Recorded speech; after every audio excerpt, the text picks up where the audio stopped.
Dans ces vidéos découvertes, j'essaie de mettre en avant des jeux dont on n'a pas beaucoup entendu parler, qui sont passés un peu inaperçus de mon point de vue. Le plus souvent, ça va être des jeux qui sont sortis uniquement en anglais ou en allemand, enfin en tout cas qui n'ont pas eu d'édition française pour le moment. Et c'est la principale raison d'ailleurs pour laquelle on n'en a pas beaucoup entendu parler ici en France. Donc ça va pas être nécessairement tous des chefs-d'œuvre, mais pour moi, c'est des jeux qui méritent quand même le coup d'œil parce qu'ils ont toujours un petit truc intéressant, que ce soit au niveau de la mécanique, des illustrations, du style de jeu. Voilà, c'est des jeux que j'aime bien. Et voilà, j'essaie de partager ça avec vous. À chaque fois, je vais présenter 5 jeux par vidéo et je ferai en sorte que ces jeux aient tous un point commun. Donc que ce soit au niveau de la mécanique, du nombre de joueurs, du thème, voilà, il y aura un petit point commun à chaque fois. Ici, j'ai sélectionné que des petits jeux de cartes, donc très familiaux, très faciles d'accès, et ce sont tous des jeux d'origine japonaise. Donc on va pouvoir les trouver en France, vous allez voir, je vais vous expliquer. Mais en gros, voilà, c'est des jeux qui ont été créés par des Japonais à la base. Et vous allez voir que c'est des jeux vraiment assez faciles et qu'on peut sortir vraiment avec n'importe qui. Donc plutôt sympa, pas de grosse stratégie, beaucoup d'opportunisme, c'est vraiment, voilà, faut les prendre pour ce que c'est. Mais de temps en temps, ça fait du bien de jouer à des petits jeux sans prise de tête. Donc le premier, qui s'appelle Umizora, donc traduit, c'est en fait la réédition ou la rethématisation d'un jeu qui s'appelle Mon, qui est sorti en français et qui est trouvable. Donc là, c'est juste qu'ils ont thématisé avec des animaux qui ont un peu des têtes un peu bizarres. Donc je l'ai pris celui-là au Japon sans du tout savoir ce que c'était. Donc il n'y a pas qu'après m'être renseigné que j'ai compris voilà, que c'était déjà un jeu qui existait. Et pour le coup, c'est plutôt une bonne pioche. C'est assez sympa. Donc là, le principe, ça va être de faire des lignes de cartes qui se suivent. Donc il va y avoir trois lignes. La ligne avec les animaux qui volent, les animaux terrestres, les animaux marins. Donc ça commence à 0 ou à 5 si on joue à 2 joueurs. On va distribuer un certain nombre de cartes à tous les joueurs et il va falloir placer les cartes donc par ordre croissant. Dès lors qu'on va placer une carte, on va mettre un petit jeton à notre couleur correspondant au nombre d'étoiles de la carte. Donc plus le numéro est important, plus il y a d'étoiles. Et les étoiles, c'est les points de victoire. Ce qu'il y a, c'est que à partir du moment où on va faire un trou, admettons, à un moment donné, je vais placer un 10 et derrière, un autre joueur va placer un 14. Bon, sur la dernière carte qui est placée, on va pouvoir venir jouer les cartes qui se situent entre l'intervalle des 2 dernières cartes. C'est-à-dire que là, si ça revient à mon tour, je vais pouvoir venir écraser le 14 de mon adversaire en mettant un 11, parce que c'est un numéro qui est compris entre les deux. Si je fais ça, je lui enlève son point de victoire, et moi je me rajoute le nombre de points de victoire de la carte que je viens de jouer, plus autant de points de victoire que de cartes que j'ai écrasées. Donc là, en gros, j'aurai 3 points. Donc je mettrai 3 points sur cette carte-là. À partir du moment où j'ai fait ça, les numéros se suivent, donc plus personne ne va pouvoir venir écraser ma carte. On sera obligé de jouer des numéros plus grands que 11 du coup, en sachant que le 14 a déjà été joué. Donc il y a un peu de tactique, un peu de stratégie. Ça se termine dès qu'il y a plus de cartes dans la pioche, je crois, ou dès qu'on est arrivé donc au dernier numéro, c'est le 18. Voilà, plutôt sympa, un petit jeu vraiment, mais vraiment malin. J'ai fait déjà plusieurs parties et toujours avec plaisir. Donc ça se joue très vite et les illustrations sont quand même assez délirantes. C'est surtout pour ça que je l'avais acheté au départ et je suis pas déçu. Donc voilà, Umizora ou Mon si vous voulez. Alors Mon pour le coup, c'est pas du tout le même thème, c'est un peu moins funky. Vous pourrez aller voir. Donc c'est voilà, c'est exactement les mêmes règles, c'est le même jeu, mais un peu plus abstrait au niveau de la thématique. Ensuite, on a Before the Guest Arrives. Donc ce jeu-là, c'est un jeu de Sashi, donc c'est un développeur japonais qui est plutôt connu, qui a fait d'ailleurs tous les autres que je vais vous présenter là. Un petit jeu de cartes qui a été édité en français sous le nom de Ige. Donc là, pareil, ça a été rethématisé. Ige, vous verrez, c'est une petite boîte avec un ours dessus. Mais pareil, les règles, c'est exactement les mêmes, c'est juste le thème qui change. Là, le principe dans la version originale, c'est qu'on va avoir du coup des cartes avec soit des personnages, soit des objets, et on va créer un tableau en fonction de du nombre de joueurs et d'une carte bien précise où on va retourner donc des cartes en faisant donc ce petit tableau là, et à son tour un joueur va devoir récupérer toutes les cartes d'une même ligne ou toutes les cartes d'une même colonne. À partir du moment où il a récupéré des cartes, il aura la possibilité, une fois par tour, de ranger les objets. Voilà, là, le but du jeu, en fait, c'est il y a des invités qui doivent arriver à la maison, et c'est le bordel, il y a des trucs partout, donc chaque membre de la famille va devoir ranger les objets qui correspondent à sa couleur. Donc, la petite fille qui est en jaune, elle a qu'une main, donc elle va pouvoir ranger qu'un seul type d'objet par tour, et ce seront les objets, du coup, jaunes, puisqu'elle est jaune. Le papy et la mamie, eux, ils sont multitâches, ils ont plusieurs couleurs, donc ils pourront ranger les objets de leurs différentes couleurs. Mais ils ont qu'une main aussi, donc ils pourront ranger qu'un objet par tour. Par contre, voilà, le papa, la maman, tout ça, ils ont deux mains, donc ils pourront ranger deux types d'objets. Le papa c'est vert, la maman, je crois que c'est la fille, c'est rouge. Enfin voilà. Donc il va falloir essayer de récupérer les bonnes cartes pour pouvoir ranger un maximum de cartes. Quand on range, on prend les cartes, on les retourne. Et évidemment, à la fin de la partie, toutes les cartes rangées, donc toutes les cartes retournées, nous rapporteront des points de victoire. Toutes les cartes qu'on aura récupérées et qui seront pas rangées nous feront perdre des points, notamment les cartes personnages. Donc voilà, c'est tout basique, c'est tout bête. On va sélectionner des cartes à son tour, les mettre devant nous et essayer du coup de faire en sorte qu'elles se combinent pour pouvoir les ranger. La version française, donc Hygge, c'est exactement le même principe, sauf que c'est sur les animaux qui doivent aller hiberner, et avant d'hiberner, il faut qu'ils fassent des provisions, je crois que c'est un truc comme ça. Mais c'est encore une fois exactement les mêmes règles. Donc voilà, très familial, très sympathique.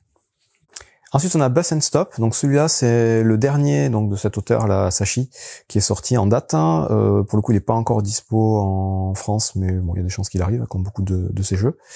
C'est un petit jeu aussi où vous allez avoir une file d'attente à l'arrêt de bus. Donc vous allez retourner, vous avez tout un tas de cartes, un gros paquet. Vous allez retourner 5 cartes devant les joueurs. Et ces cartes-là, elles sont de différents types. Il y a les personnages qui veulent aller travailler, donc tous les personnages avec un attaché case.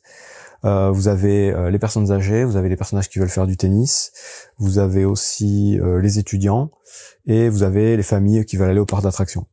Donc ces cartes, elles sont présentes en différentes couleurs à chaque fois, mais elles ont du coup des icônes correspondants. Et à son tour, donc chaque joueur va devoir récupérer des cartes de même couleur. Donc il prend les cartes de même couleur, il les met devant lui, et devant lui, il peut stocker jusqu'à 10 cartes. C'est la capacité de son bus. Donc nous, on est le conducteur de bus. On va récupérer des cartes dans une limite de 10. Si jamais on est déjà à 10 cartes, ou même à 9, et qu'on doit récupérer par exemple 2 cartes supplémentaires, on pourra pas. On sera obligé de prendre une carte. Ça, c'est la première possibilité, donc récupérer des cartes. Et la deuxième possibilité, c'est de décharger ces personnages aux différents lieux qu'ils veulent atteindre. Donc par exemple, les travailleurs, ils veulent aller au bureau. Donc vous allez avoir des cartes stations comme ça. Et en fonction du nombre de cartes que vous allez pouvoir décharger, donc là c'est 4 minimum, 7 maximum, vous récupérez cette carte, vous mettrez toutes les cartes de votre bus face cachée par-dessus, et vous marquerez un certain nombre de points en retournant la carte. Si vous en avez déchargé 4, ça fera 6 points.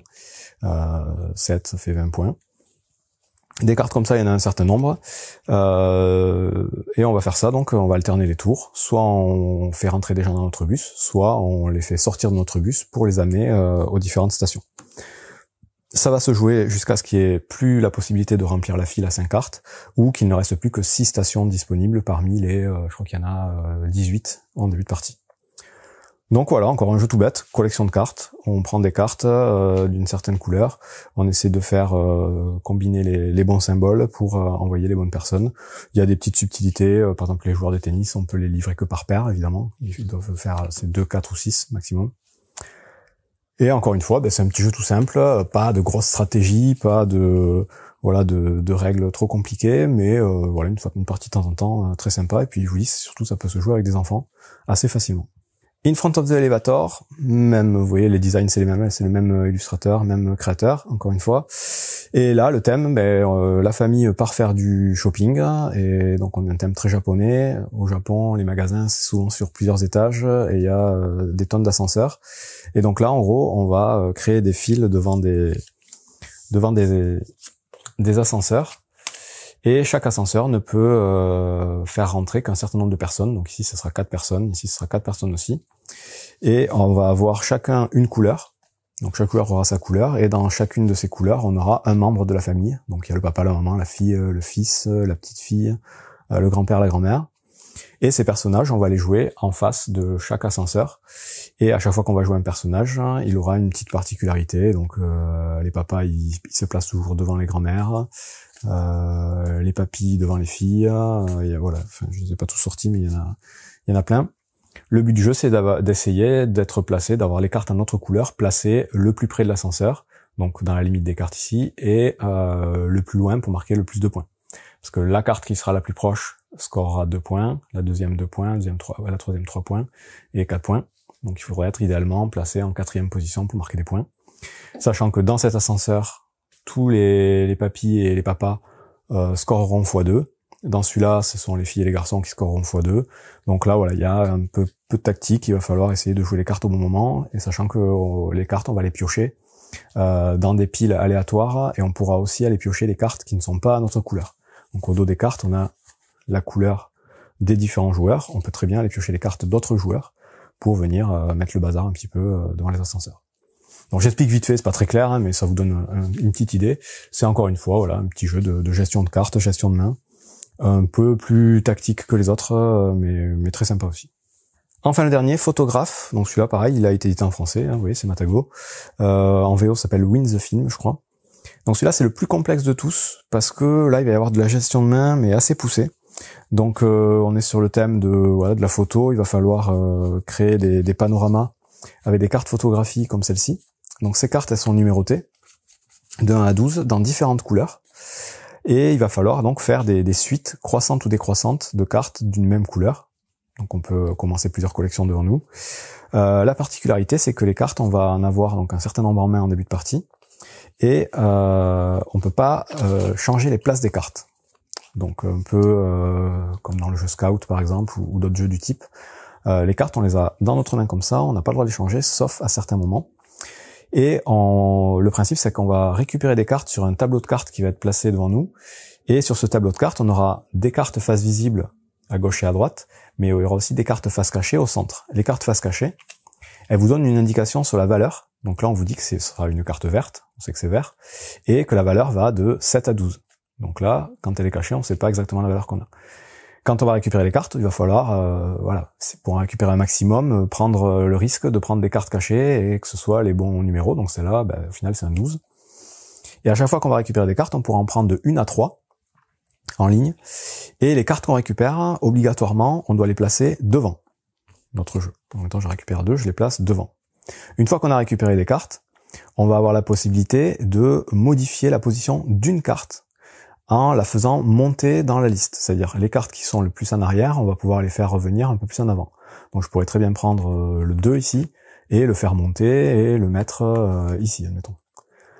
Donc ça, c'est la deuxième étape. Et la troisième étape, ça va être de poser les cartes qui sont le plus en arrière devant nous. Et on va poser autant de cartes que ce qu'on a pioché. Si on a pioché qu'une carte, on posera qu'une carte. Si on a pioché 2 cartes, on posera 2 cartes. Si on a pioché 3 cartes, on posera 3 cartes. Donc là, admettons, je pose 2 cartes.